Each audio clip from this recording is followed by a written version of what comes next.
آپ شروع کریں محرم سے. محرم کے اندر جو رسم و رواجات ہوتے ہیں یہ کہاں سے لیے گئے؟ آپ سوچیں. محرم کا مہینہ جب شروع ہوتا ہے تو پہلی تاریخ سے محرم کے تعلق سے تازیوں کا بننا شروع ہو جاتا ہے. لوگ سجانا شروع کر دیتے ہیں اور جن کے پاس بنا ہوا رکھا ہوتا ہے اس کو صفائی کر کے ستھرا کر کے چوراہوں پر لا کر کے رکھ دیتے ہیں اور 1 تاریخ سے لے کر 10 تاریخ تک رکھا رہتا ہے. یہی ہوتا ہے. بعینی یہی شکل آپ کو بعینی یہی شکل غیر مسلموں کے اندر گنپتی پپا کی ملے گی آپ کو. وہاں کیا ہوتا ہے؟ ابھی نکل کے ابھی کل ہی وسرجن ہوا ہے.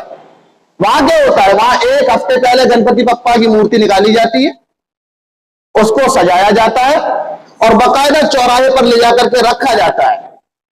جیسے ہمارے محرم کے تازیوں پر لوگ آتے ہیں, دیکھتے ہیں, چڑھاوا چڑھاتے ہیں, اس کی نظر و نیاز کرتے ہیں. بعینی بالکل غیر مسلم آتا ہے اور گنپتی پپا کی مورتی پر چڑھاوا چڑھاتا ہے, آرتی اتارتا ہے اور کچھ جیب سے خرچ کر کے بھی جاتا ہے. بعینی وہی شکل ہے. ادھر محرم کی 10 تاریخ آتی ہے, تعزیہ اٹھایا جاتا ہے, اٹھانے کے بعد کربلا لے جایا جاتا ہے, دفنا دیا جاتا ہے. ادھر 1 ہفتے کے بعد گنپتی بپا کی مورتی اٹھائی جاتی ہے, لے جا کر کے وسرجن کر دیا جاتا ہے. میں نے کہا نا یہ سارے کے سارے کام صرف ہندوستان اور پاکستان میں ہوتے ہیں کیونکہ یہ ساری کی ساری رسمیں ہندوستان کی پیداوار ہے. ہندوستان کسی عربی ممالک کے اندر یا کسی دوسرے ملک کے اندر یہ رسم و رواجات انجام نہیں دیے جاتے. آپ عرفات پر آ جائیے. رسول اللہ صلی اللہ علیہ وسلم کا میلاد بڑے زور و شور سے منایا جانے لگا. آپ جانتے ہیں کس سے میچ کھاتا ہے؟ غیر مسلموں کے اندر ایک عقیدہ مانا جاتا ہے کہ کنہیا جی کی پیدائش ہر سال ہوتی ہے, مانا جاتا ہے. کھیروں کے موسم میں کھیرا کرتا ہے, دھوپ میں بارش ہوتی ہے. وہ ماننا یہ ہوتا ہے کہ جس دن کنہیا جی کی پیدائش ہوگی دھوپ نکلے گی, بارش بھی برسے گی. وہ اس دن کو مناتے ہیں اور ہم رسول اللہ صلی اللہ علیہ وسلم کی پیدائش کے تعلق سے میلاد مناتے ہیں. یہ یہاں سے لیا گیا ہے. آپ اور آگے آئیے. ہمارے یہاں جب انتقال ہوتا ہے, جب ہمارے یہاں انتقال ہوتا ہے تو انتقال ہونے کے بعد جب میت کو غسل دیا جاتا ہے, غسل دینے کے بعد جب کفنا دیا جاتا ہے تو کفنانے کے بعد باقاعدہ یا علی, یا فاطمہ, یا حسن, یا حسین, یا علی اصغر, یا علی اکبر, یا زین العابدین کی چادر باقاعدہ رنگی ہوئی, کڑی ہوئی اس مرنے والے کے کفن کے اوپر چارپائی پر ڈال دی جاتی ہے اور عقیدہ یہ رکھا جاتا ہے کہ اس سے اس کی مغفرت ہو جائے گی. اوپر سے پھر پھول وغیرہ ڈالے جاتے ہیں. یہ کہاں سے آیا؟ یہ بھی غیر مسلموں کی دیکھا دیکھی شروع ہوئی. غیر مسلم بھی یہی کرتے ہیں کہ جب ان کے یہاں انتقال ہوتا ہے تو وہ اپنے مردے کو نہلاتے ہیں, دھلاتے ہیں, کفن پہناتے ہیں. کفن پہنانے کے بعد ہے رام لکھی ہوئی چادر اس کے اوپر ڈالتے ہیں.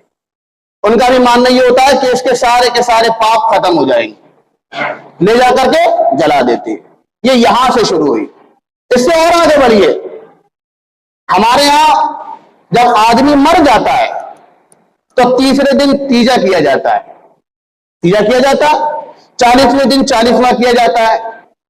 سال پوری ہو جاتی ہے, سالانہ کی فاتحہ دی جاتی ہے. یہ کہاں سے آیا؟ یہ بھی غیر مسلموں کی دیکھا دیکھی ہوا. غیر مسلم کے یہاں جب وفات کوئی مر جاتا ہے تو اس کو جلا دیا جاتا ہے. جلانے کے بعد وہ 13ویں کا کھانا کرتے ہیں. کرتے نہیں کرتے؟ 13ویں کا کھانا دیکھا دیکھ ہم نے تیجا شروع کیا, 40واں شروع کر دیا. یہ ساری کی ساری وہ رسمیں ہیں جو ہم نے غیروں سے اٹھائی ہیں. نہ ان کو رسول اللہ نے انجام دیا, نہ صحابہ نے انجام دیا, نہ بزرگان دین نے انجام دیا. ان بزرگان دین نے بھی نہیں انجام دیا جن کو نہ ماننے کا الزام ہمارے اوپر لگتا ہے کہ ہم بزرگوں کو نہیں مانتے. آپ خواجہ معین الدین چشتی رحمۃ اللہ علیہ کی زندگی اٹھا کر کے دیکھیں, آپ بختیار کاکی رحمۃ اللہ علیہ کی زندگی اٹھا کر کے دیکھیں, آپ حضرت نظام الدین اولیاء کی زندگی اٹھا کر کے دیکھیں, آپ شیخ عبد القادر جیلانی رحمۃ اللہ علیہ کی زندگی اٹھا کر کے دیکھیں, خواجہ معین الدین چشتی رحمۃ اللہ علیہ کی زندگی اٹھا کر کے دیکھیں. کسی کی زندگی میں آپ کو یہ سارے کے سارے کبھی اعمال نہیں ملیں گے, کہیں نہیں ملیں گے آپ کو. یہ ہم نے دیکھا دیکھی شروع کیے اور دیکھا دیکھی اس قدر شروع کیے کہ دھیرے دھیرے دھیرے دھیرے ایک مسلک کی شکل اختیار کر گیا.